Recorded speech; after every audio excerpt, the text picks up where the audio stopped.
तो आज हम जा रहे हैं रतनपुर का महामाया मंदिर, जो कि छत्तीसगढ़ के बिलासपुर जिले में स्थित एक प्रसिद्ध शक्तिपीठ है जो देवी महामाया को समर्पित है। यह मंदिर 12वीं-13वीं शताब्दी में कलचुरी राजा रत्नदेव द्वारा बनाया गया था और इसे दक्षिण पूर्व भारत के सबसे धार्मिक और सांस्कृतिक रूप से समृद्ध मंदिरों में से एक माना जाता है। रतनपुर की महामाया देवी की कथा बहुत ही रोचक है। कहा जाता है कि कलचुरी राजवंश के राजा रत्नदेव ने 1050 ईस्वी में इस मंदिर की स्थापना की थी।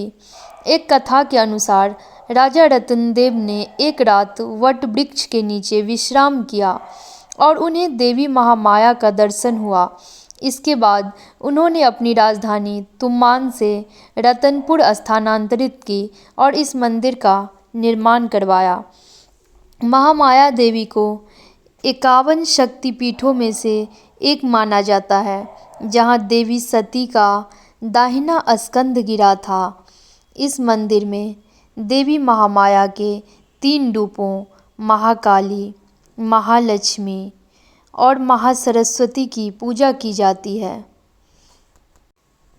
मंदिर का निर्माण नागर शैली में किया गया है, जो उत्तर भारत की एक प्रमुख वास्तुकला शैली है। मंदिर में देवी महामाया की 3.5 फीट ऊंची प्रस्तर की भव्य प्रतिमा स्थापित है। नवरात्रि के दौरान मंदिर में भव्य समारोह आयोजित किए जाते हैं, जिसमें हजारों भक्त भाग लेते हैं। आप गौर से देखेंगे तो यहाँ की मूर्ति आपको थोड़ी सी टेढ़ी दिखाई देगी। ऐसा कहा जाता है कि कोई तांत्रिक था जो माता को अपने वश में करना चाहता था, तो उसी वजह से माँ ने अपना सिर टेढ़ा कर लिया और कहा कि अगर ये और आगे बढ़ेगा तांत्रिक, तो मैं अपना पूरा गर्दन घुमा दूंगी। अंबिकापुर में भी एक महामाया मंदिर है जो शक्तिपीठ में आता है। वहाँ पे आप देखिएगा कि माता रानी का सर नहीं है और यहाँ पे माँ का 2 सर है। यहाँ भीड़ कुछ ज़्यादा ही होती है, तो हम लोग थोड़ा सा तो लेट हो ही गया था। फिर जल्दी जल्दी से फूल प्रसाद खरीद के लाइन में लग गए थे और भीड़ धीरे धीरे बढ़ रही थी, संग हम भी बढ़ रहे थे। फिर कुछ देर में भीड़ कम हो गई थी, लेकिन उस टाइम कुछ ज़्यादा ही भीड़ थी, जो आप देख सकते हैं। इसके बाद हम मंदिर के प्रांगण में पहुँचे। आप देख सकते हो चुंदरी से जो आगे का इधर माता का मंदिर है, माता महामाया का मंदिर। भीड़ बढ़ने का कारण भी था कि 12 से 1:30 बजे तक मंदिर बंद रहती है, तो भीड़ कुछ ज़्यादा ही बढ़ जाती है। और यहाँ कुछ प्राचीन मूर्तियाँ थी जहाँ लोग पूजा कर रहे थे, विभिन्न भगवान थे। और ये मेन मंदिर माया माता का था। लोग चुंदरी लेकर वहाँ मन्नत भी मांग रहे थे, बांध रहे थे। और यहाँ एक चीज़ मैंने देखी कि लोग दीवार पर सब अपनी मन्नतें लिख रहे थे। माता का जो दीवार था मंदिर का, और जहाँ से लोग लाइन से गुजर रहे थे, तो उस मंदिर पर सब कलम से जिसका जो भी मन्नत होता था कि हे भगवान मुझे ये कर दीजिए, या जो कुछ भी जिसका जो भी मन में जो इच्छा रही हो, तो सब लिख रहे थे। मुझे इतना नहीं मालूम था, तो मैं लेके नहीं गई थी। फर्स्ट टाइम था, मैं इससे पहले नहीं गई थी।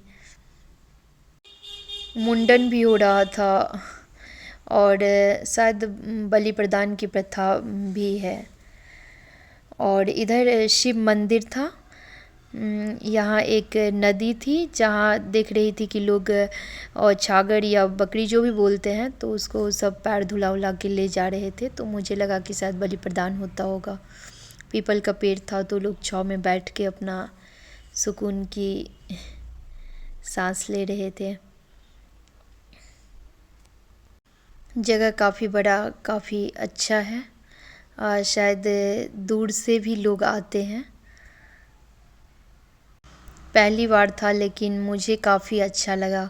वोटिंग की भी सुविधा है, तो ज़्यादा नहीं, 30 रुपया में ही आप का वोटिंग यहाँ हो जाता है। तो लोग वोटिंग भी कर रहे थे।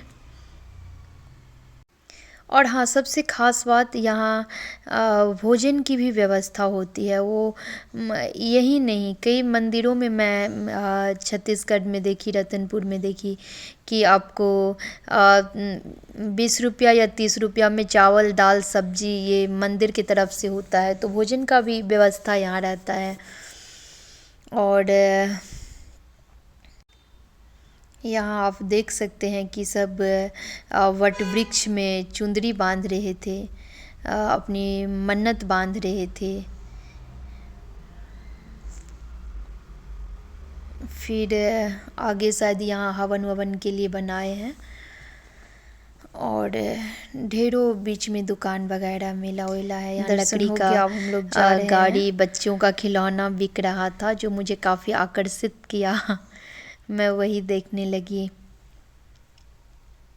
वही रास्ते में ये गणेश भगवान का मंदिर भी